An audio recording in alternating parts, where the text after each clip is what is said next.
The X-Zone Radio Show with Rob McConnell is largely an opinion talk show. All opinions, comments, or statements of fact expressed by Rob McConnell's guests are strictly their own and are not to be construed as those of the X-Zone Radio Show or endorsed in any manner by Rob McConnell, Relmar McConnell Media Company, the X-Zone Broadcast Network, its affiliated networks, stations, employees, or advertisers.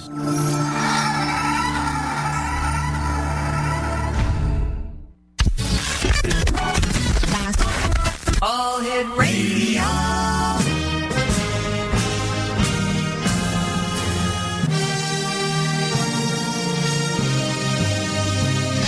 Welcome to the X Zone, a place where fact is fiction and fiction is reality. Now, here's your host, Rob McConnell.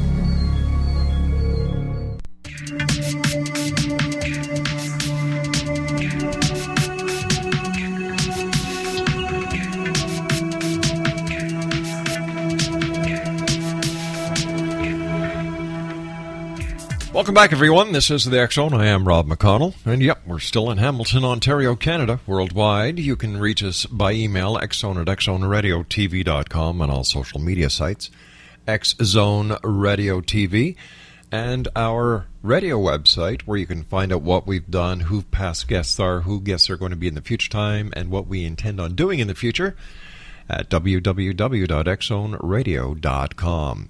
My guest this hour is Cody Alexander. And Cody is a modern-day certified shamanic practitioner. Now, she is also a musician, singer, songwriter, avid student of the esoteric, and an ordained minister of Native American spirituality. Cody's fascination with the esoteric began 40 years ago. Her search eventually led her to Native American spirituality. Under the teaching of Lakota Elder Grandfather David of the Standing Buffalo Clan, Cody served 4 years as a sundance drummer and became an ordained minister of Native American spirituality in 2009. Her continued search led her to shamanism and Path Home Shamanic Art School, a Colorado State certified occupational school. She graduated with honors as a certified shamanic practitioner in 2007 and a certified shamanic instructor in 2009. Cody has dedicated her life to a path of service, helping, awaken, and empowering others using frequency, just like Dr. McGeorge does, and shamanism to heal and transform. Cody currently offers private long-distance shamanic healing sessions internationally through Path Home Shamanic Arts and is available on their website at www.findyourpathhome.com. And all you have to do when you get their exonation is click on private sessions. Cody has a CD of original sacred songs, North Shield.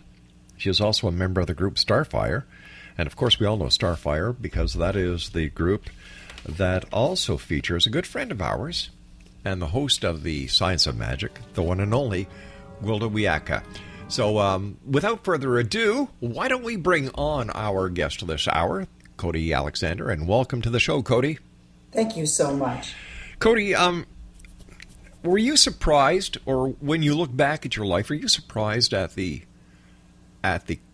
course that your life has taken? You know, from I would imagine you come from a regular religious philosophical family, and here you are now, a shamanic instructor and a shamanic teacher, and you're also an ordained minister. I never expected the path that my life would take. I know I had a lot of dreams and desires to be of service, but this is not the path I could have possibly predicted at this point. So yes, it's deeply a surprise to me. So do you find the path that you have taken was one of destiny? That's an interesting question. I think that because the choices were different at each point, it seems like there are always these gateways that we come to where we can go left or go right, and every time we make a choice, it's a different kind of a destiny, and then we move on to perhaps a different kind of timeline. So destiny in that sense, perhaps, but I really think that we have multiple destinies, and that depending upon what kind of choices we make, it's going to really shift how our lives will unfold.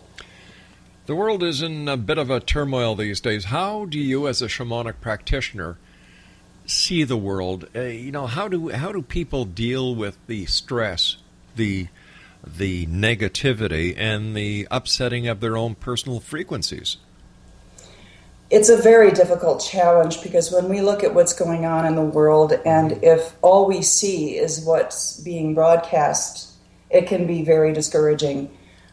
The thing that I find is very helpful for me is to look around me and to connect with those things that I know are true, that I have an effect over, and to work on my own personal evolution, my own personal healing, and know that frequency goes out and has a greater effect than I can know. And every time we do a good thing, every time we pay it forward, every time we have an act of generosity or kindness, it expresses a frequency that blesses everything around us, even to the point where if we're driving in the car and we manage our own road rage and maybe have a little bit of compassion to understand that everybody's having a hard time. So if we look a little bit at how other people's lives may be difficult as well, and that we're all in the same boat, if we can help each other out a little bit by maybe sending a kind thought instead of a curse, that is very effective. Gotcha. Listen, you and I have to take a commercial break. Please stand by, Cody. Great having you with us. Exonation, Cody Alexander is our special guest. Her website is www.codyalexander.net. And Cody and I will be back on the other side of this break as we continue here in the X Zone from our broadcast center in Hamilton, Ontario, Canada. Don't go away.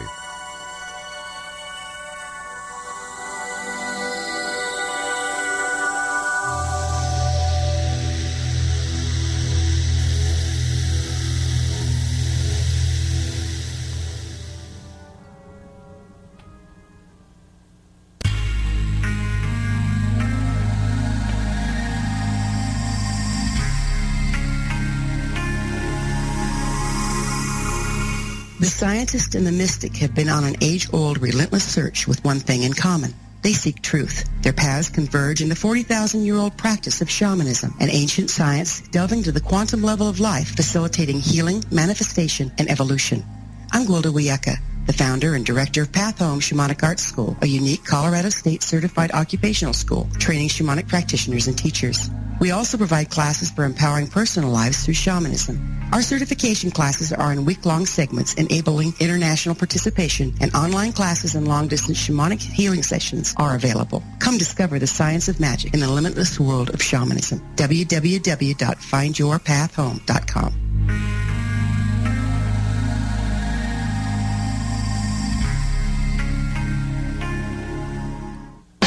I'm Rob McConnell, and welcome to the X Zone, a place where fact is fiction and fiction is reality. Today on the X Zone, Bessie, the lake monster of Lake Erie. From the time the ice starts to break and flow on Lake Erie, monster trackers start their never-ending quest to prove the existence of Lake Erie's monster, Bessie.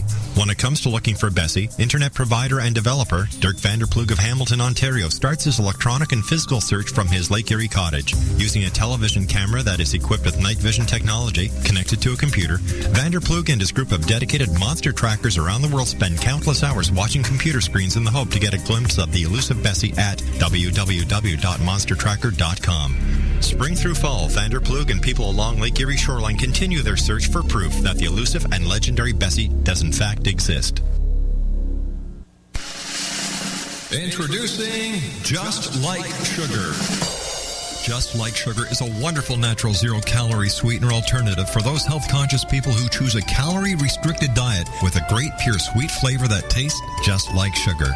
Just Like Sugar is a great natural option for people suffering from diabetes and may be used in restricted diet programs where standard sugars are not allowed and does not cause a laxative effect of some other sweeteners.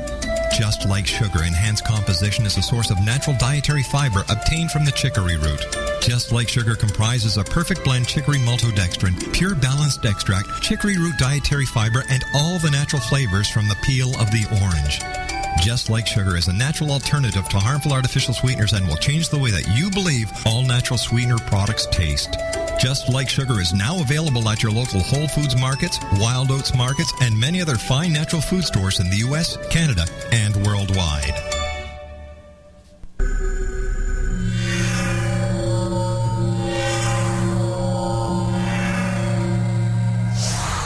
You're listening to the X-Zone Broadcast Network, www.xzbn.net.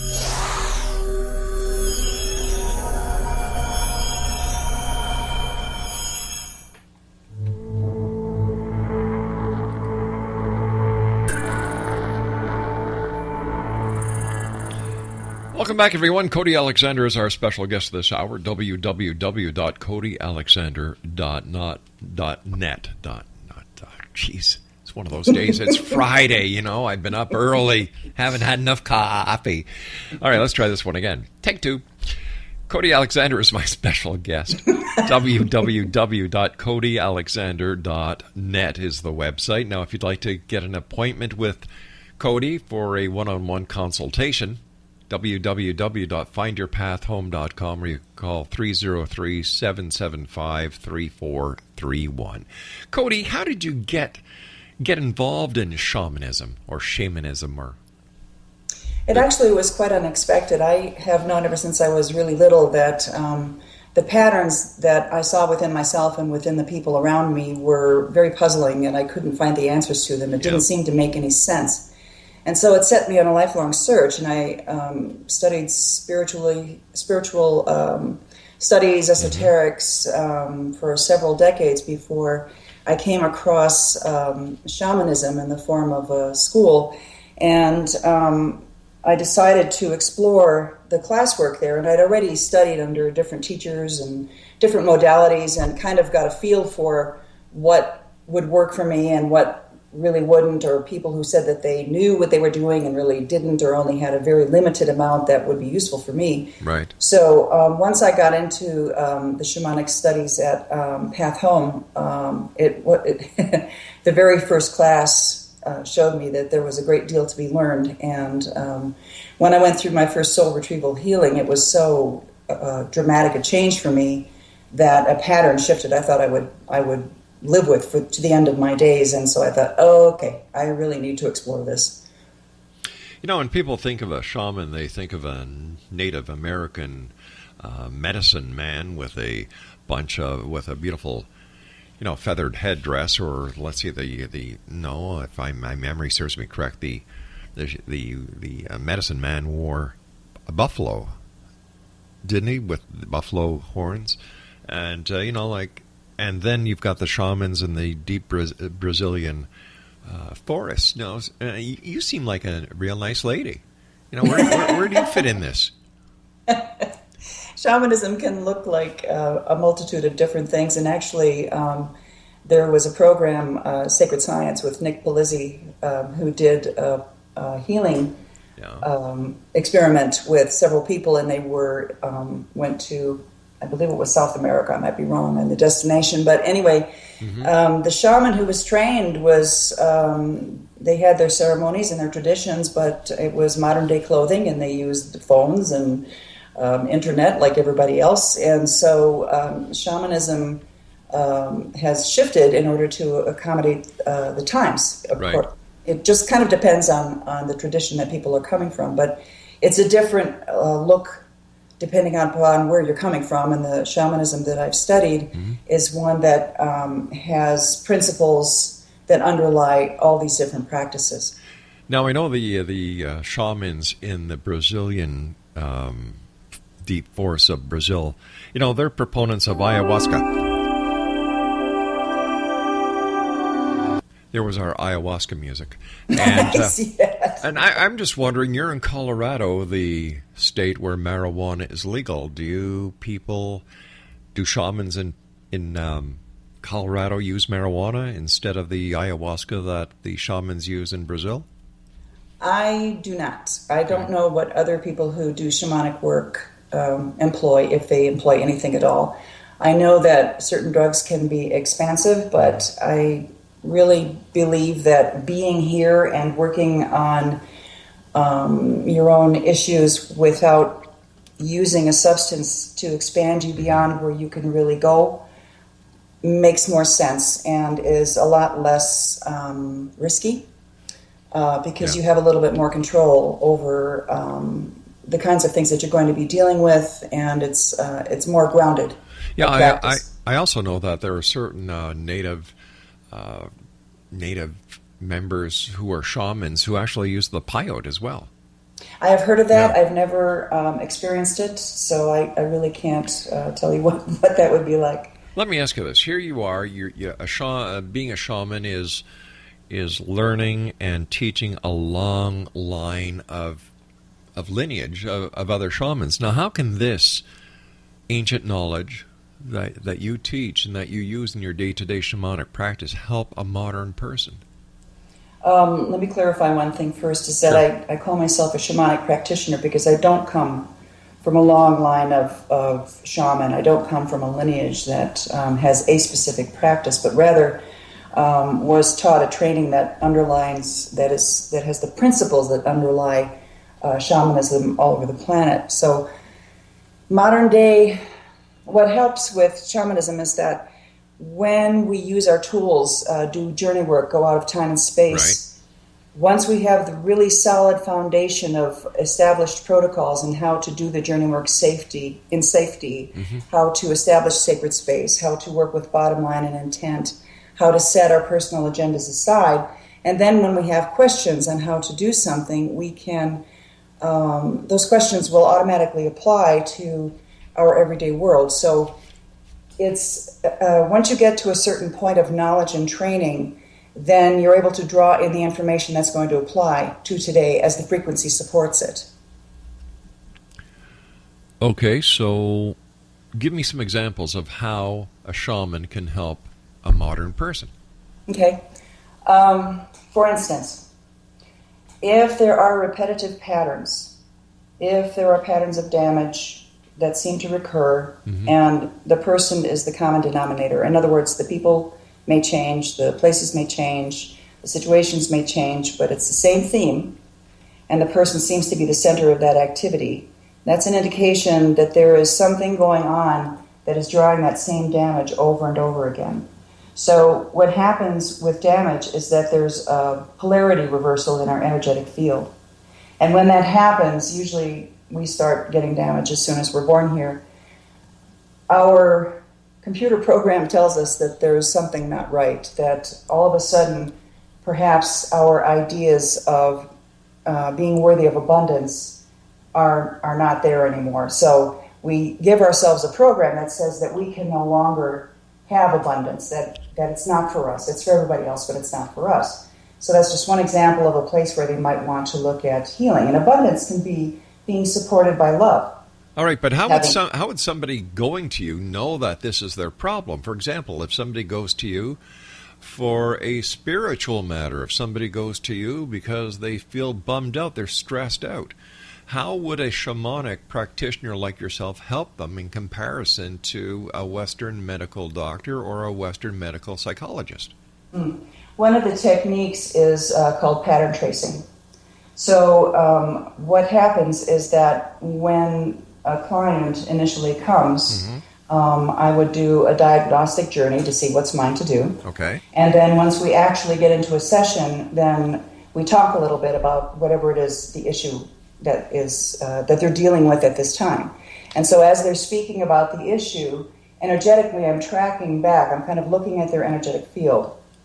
So I'm literally walking around in their toroidal field, in their frequency, and looking for the tracks back to where the damage might be. And so it's not something that I plan. It's more something that I wait to unfold through the intention of the client and their bottom line, and through my intention to be of service to them. Does that answer your question? Not really. The question is, how do you fix, or how do you solve the problem? Okay. You know, like I said, one could be a spiritual problem that somebody is having, and the other is a physical problem. For example, the stress that they are undergoing is causing physical problems with them, and they've tried a doctor, they've tried a naturopath, and they go to you as a shamanic practitioner. How would you be able to help them with these problems? Basically, what I do is that once I find the track that leads back to their original damage, then I become the bridge from them to them. So basically, I find that place where there was a polarity reversal, heal the reversal, reconnect them with that aspect of themselves, and then it's up to them to do the processing that is required. Now, the injury might be on any of those 4 levels. And depending upon what it is that I find and what it is that I bring back for them, we discuss afterward and see, okay, this is what this looks like. And we discuss the metaphors that are in the journey, because that's symbolism that they carry. And so then from that point forward, it's going to be up to them to do the processing that they need in order to integrate that new connection with something that was a part of their original design. All right, but what do you do to fix it, to get rid of what is bothering them? How do what do you do? You find out what the problem is, but how do you solve that problem? What do you do as the practitioner? I don't necessarily solve the problem for them. This is something where I'm becoming the bridge for them. They've disconnected at some point from their own divine nature, their own divine gifts, so that when I reconnect them to that, it's going to become their responsibility in order to experience the emotions, have the memories, go through perhaps physical symptoms that they might have as a result of reconnecting with whatever it is that they lost. They'll have a rise in frequency, and it may not solve the entire problem. It may address just a single aspect of the problem. And this will depend upon each person. It depends on how deep they want to go. And that is determined by their bottom line and intent. So if their intent is to heal a specific place, damage is not just one instance. If damage occurs, then it tends to reoccur over time. So you're looking at damage upon damage upon damage, and we can only work at a layer that is in the best interest of the client at a time. And so it's a stepwise progression. All right, stand by, Cody. We've got to take our break here. Exonation Cody Alexander is our guest this hour. www.codyalexander.net. That's www.codyalexander.net, and we'll be back after this break with the news from Amanda Curran here in the X Zone. Don't go away.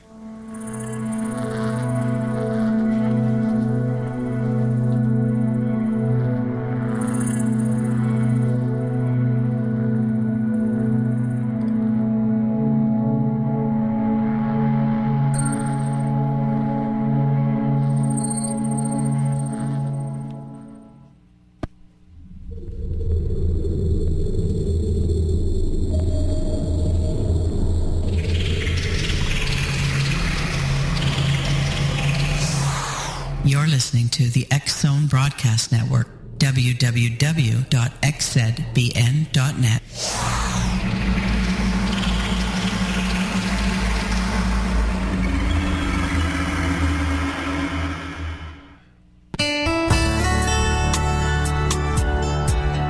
Are you, or is someone you know, struggling with addictions, depression, anxiety, relationships, low self-esteem, lack of confidence, grief, success, and prosperity? Do you know that your subconscious belief plays a big role in the outcome of your hard work?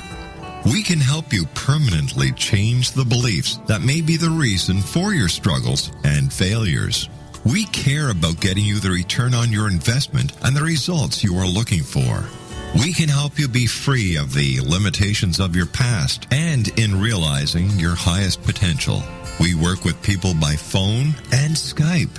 For more information, visit us at www.ritasoman.com. That's www.ritasoman.com.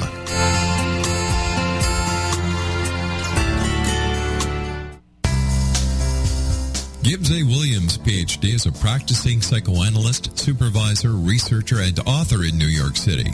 Much of his life has been dedicated to understanding nature and the uses of meaningful coincidences or synchronicities.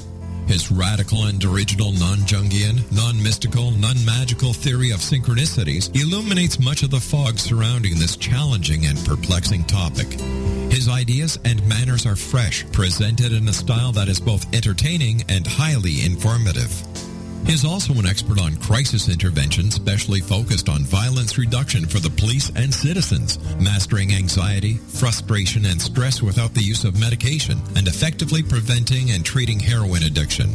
Dr. Williams can be contacted at his email address at gwwilliamsny11@aol.com or visit his website at www.drgibbswilliams.com.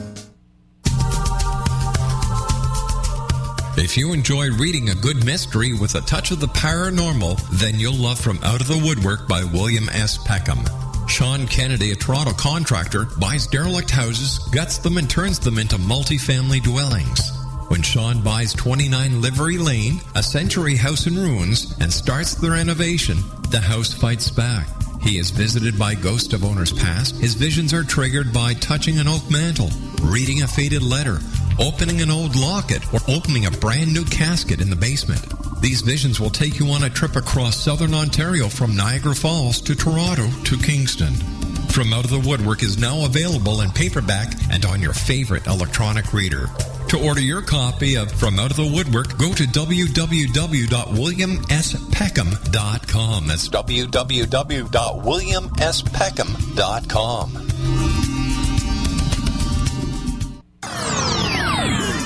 This is News from the X-Zone. I'm Amanda Curran. Geochemists from the Vanderbilt University are now suggesting that some rare volcanoes could cause a super eruption large enough to destroy the entire planet, and that we would have a year's notice at best to prepare. Scientists say, now we have shown that the onset of the process of decompression, which releases the gas bubbles that power the eruption, start less than a year before the eruption. According to the researchers, volcanic magma would begin to decompress and expand underground and would likely have noticeable effects on the Earth's surface in the final months before a cataclysmic super eruption. Scientists are not only concerned for the ejection of magma and massive geological movement on a local scale, but more worrisome would be the massive ash clouds in the atmosphere, which could block out the light and heat of the sun, potentially for years or even decades. From sinkholes to the ground breathing, strange happenings are going on beneath our feet, and this latest bizarre phenomenon has many terrified. New footage has been uploaded showing the Arctic regions of Siberia bouncing as if the ground was made of rubber. Scientists theorize that due to the unseasonably warm weather, the permafrost of the area has now begun to thaw, causing the liquid methane trapped underneath to be released as a gas. So far, researchers have found more than 15 patches of this moving ground and are investigating what can be done to prevent disaster. Strange and terrifying reports poured in yesterday to Utah authorities when a strange green foam was seen bubbling out of a sewer by several witnesses. One local resident stated it was kind of bubbling a little bit, but then you got closer and you could see it start rising. She said it could be seen from almost a block away. The Salt Lake County Health Department sent environmental scientists, as well as an emergency response team, and firefighters wore masks and gloves as they hosed the green substance back down the sewer. Many believe that the green foam came from the nearby Welby Canal, which is connected to the Utah Lake that has recently been troubled by toxic algae. But officials are still investigating and are hoping to have their test results revealed by this weekend. I'm Amanda Curran, News from the X-Zone. You're listening to the X-Zone Broadcast Network, www.xzbn.net.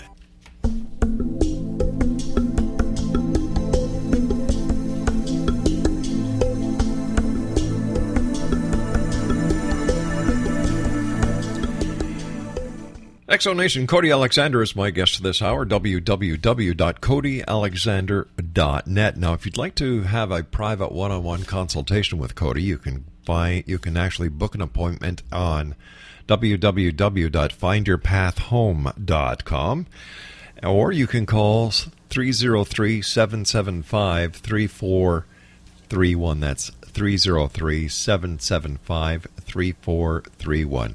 Cody, great having you with us, hon. And, people often ask when a person, has a different destination thanks to, destiny than they thought they had, that they don't understand how this happens.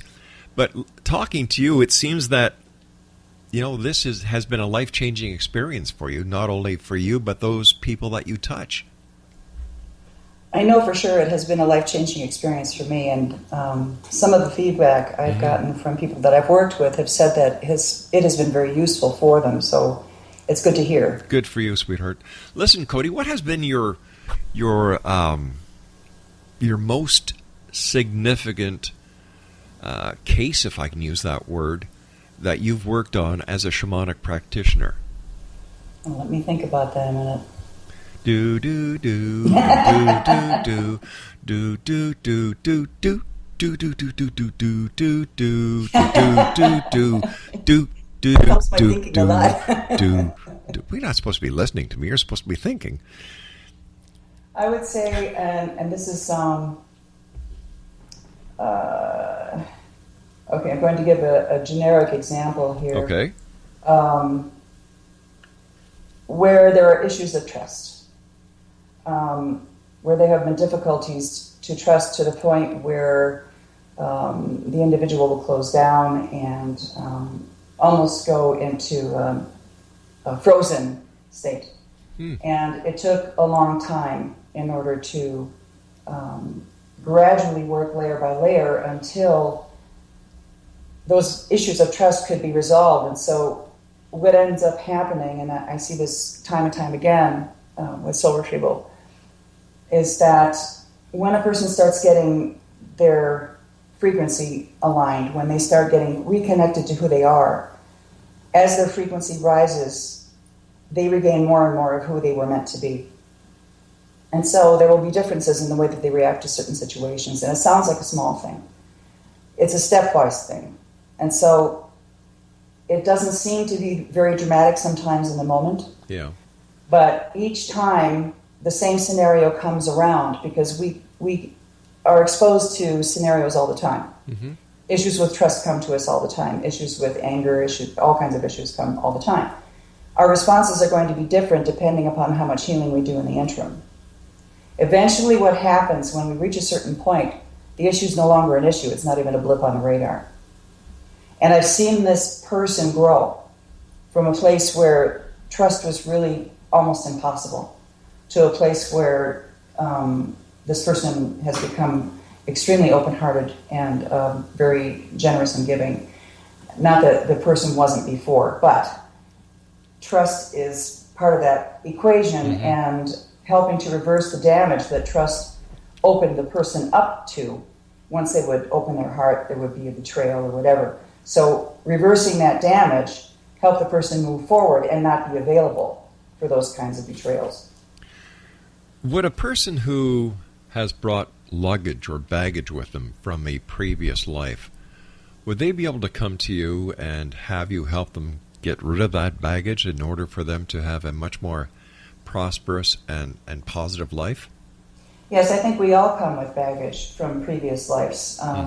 I think we come with baggage through our genetic lineage. I think it comes down embedded in our DNA.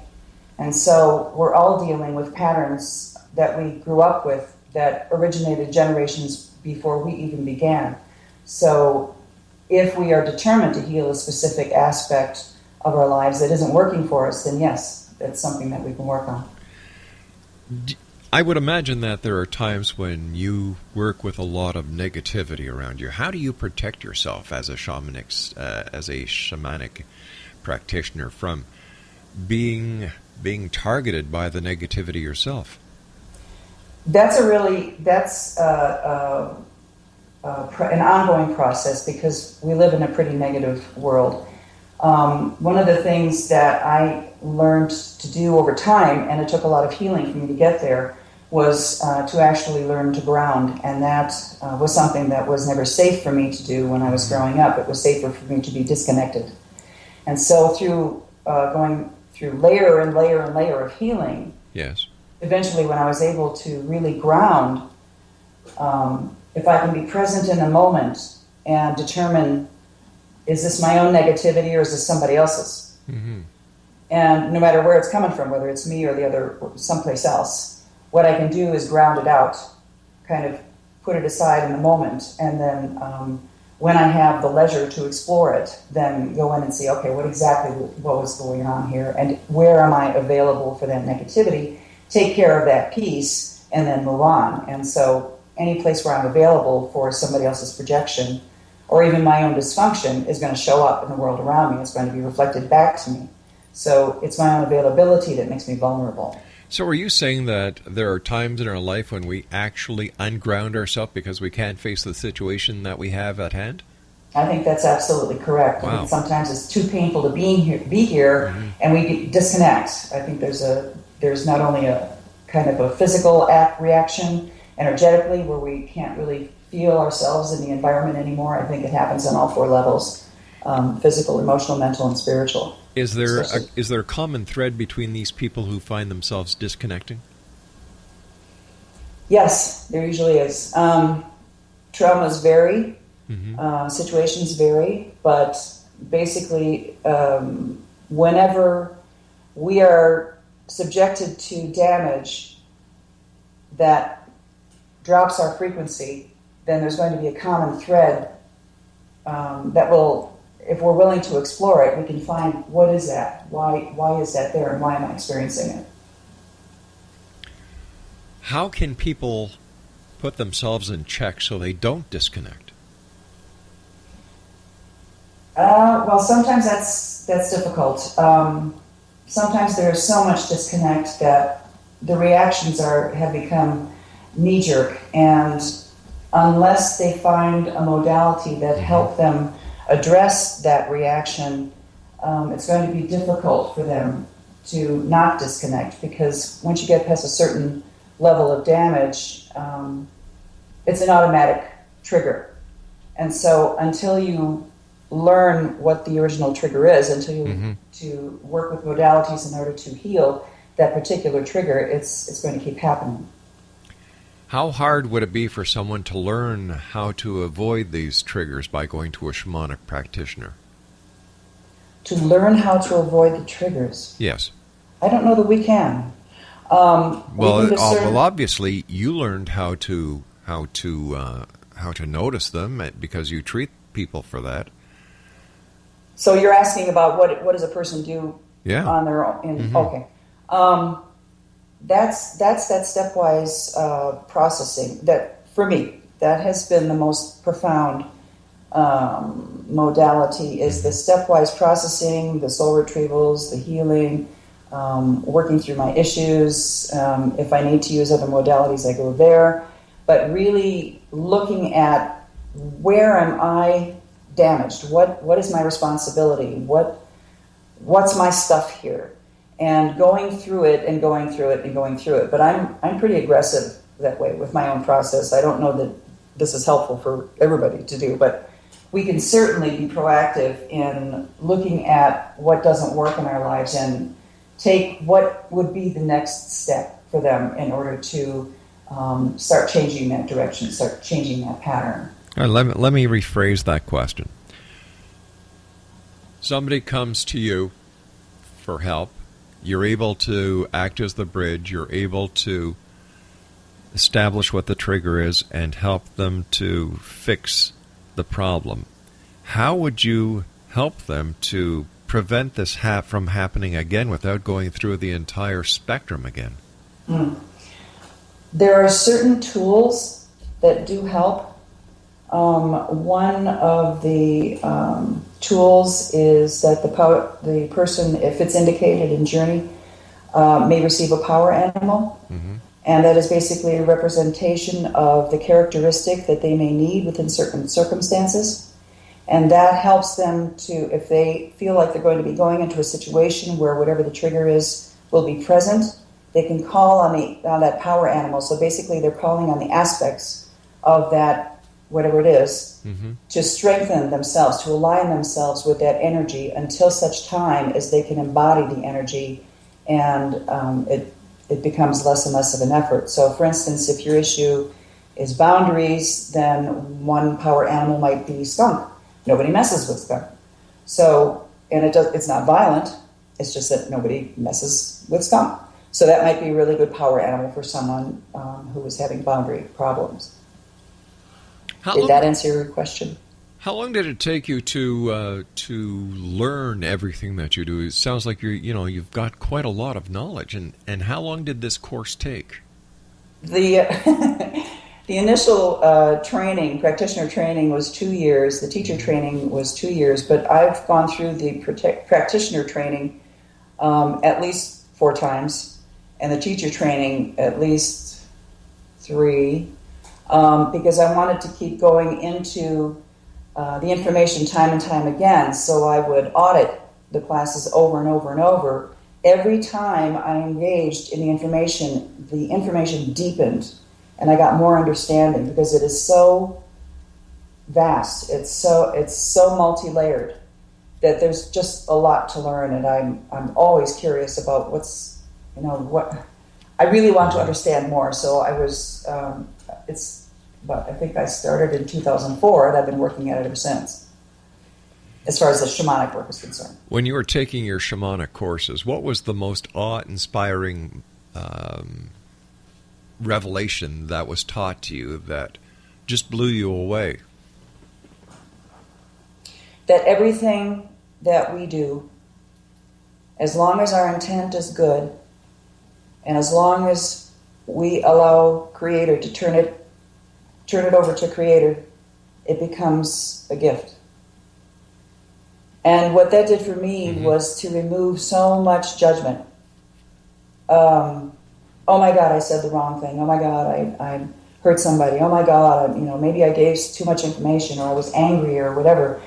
But just trusting that my intent, which is to walk in a good way, is being followed by the circumstances in which I find myself. Yeah. And if I find something negative that I see, that I've done, that somehow it becomes a gift. Usually for me. Possibly for the person with whom I engaged. I don't know. There's no way for me to tell. But everything that we do, there is no mistake. Tell me about one of your success stories. I will give you a personal success story. I've been raised as a musician since I was 12. Every time I performed, it was a heart-stopping experience. I was absolutely terrified of making a mistake. It was not a joy for me. I never wanted to do it. I was good at it. And yet, this seemed to be part of my life's work. It wasn't until I had my first soul retrieval that, around this issue, that it turned around. And I thought, this is amazing. Mm-hmm. This is amazing that all of a sudden I think I can enjoy myself when I'm performing. And I never thought it would ever happen. So that one experience was so profound. I thought, if this can happen for other people, what a miraculous technique, modality. How does shamanism work when it comes to... let me rephrase that. What would be the difference of someone going to see a shaman or a shamanistic practitioner instead of a hypnotherapist? Because it basically sounds to me like you two do the same thing. I really am not familiar with the techniques of hypnotherapy, so I don't know that I could speak intelligently. Okay. So are you saying that the answer lies within, and you as a practitioner are the person who brings the ability of the person to, if you'll excuse the expression, heal themselves to their attention, and is this basically how it works? Pretty much. There has to be not only an intention to heal, but addressing any places within the self where that intention is not aligned. So on a conscious level, if a person has the intention to heal, if somewhere in their programming there's a reversal, or where they can't move forward, then no matter what modality they choose, unless they find that place where there's a reversal, they're going to only be able to go to a certain point before they have to figure out how to get to that. All right, Cody, stand by. You and I have to take our final break for this hour. Exonation, Cody Alexander is our guest. www.codyalexander.net. That's www.codyalexander.net. This is our final segment for this hour. Coming up in the next hour, we're going to be speaking to Mark McCandlish. We've had him on the show before. He's a great guy, and we're going to be speaking to him about, amongst other things, we're going to be talking to him about UFOs and is there a secret space program? I'll be back on the other side as we wrap up this hour with Cody Alexander here in the X Zone from our broadcast center in Hamilton, Ontario, Canada. My name is Rob McConnell. Don't go away.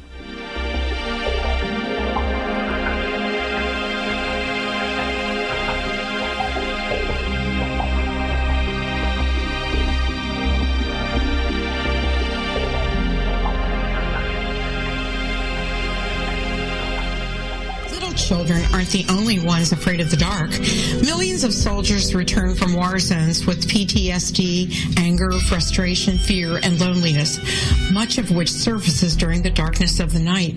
You have the chance to change the lives of these American heroes. Songs and Stories for Soldiers.us provides free MP3 players for these men and women. With a list of 3 million songs in 16 different styles, 100,000 audiobooks, and 30,000 old-time radio programs, every veteran can find something to soothe and comfort them at no cost. All our players contain an 8-hour audio program designed to help veterans fall asleep. With 1,500 plus vets now participating, it's our goal to deliver 10,000 audio players this year. Go to our website at songsandstoriesforsoldiers.us. Help us help a veteran make it through the night.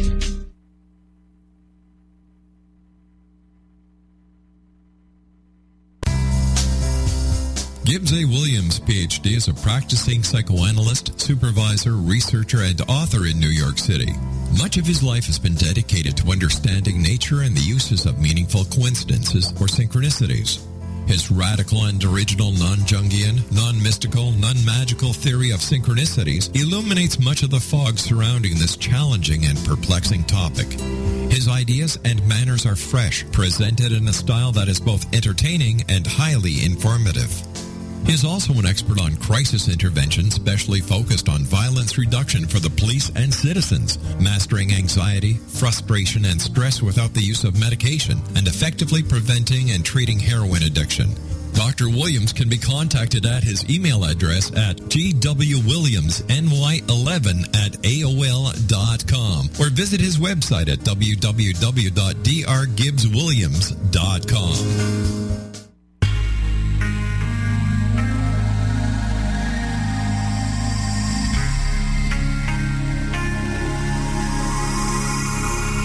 The scientist and the mystic have been on an age-old, relentless search with one thing in common. They seek truth. Their paths converge in the 40,000-year-old practice of shamanism, an ancient science delving to the quantum level of life, facilitating healing, manifestation, and evolution.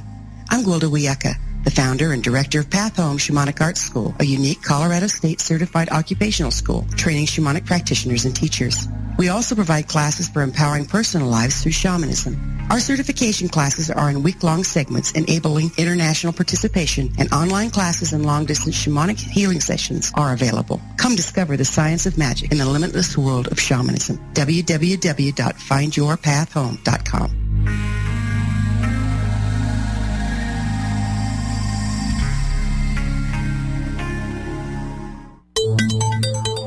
You're listening to the X Zone Broadcast Network, www.xzbn.net.